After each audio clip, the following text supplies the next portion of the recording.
Paano magpa-trending ng videos mo? Para mapa-trending ang videos mo, kailangan mo ng tamang strategy at consistency.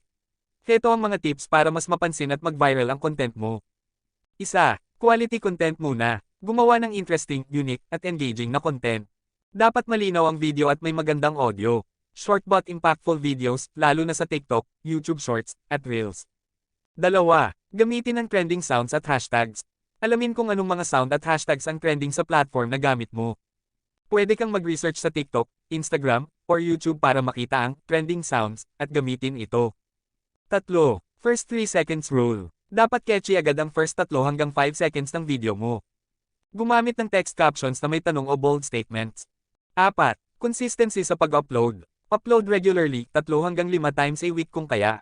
Sundin ang best time para mag-upload, madalas 6 PM hanggang 9 PM.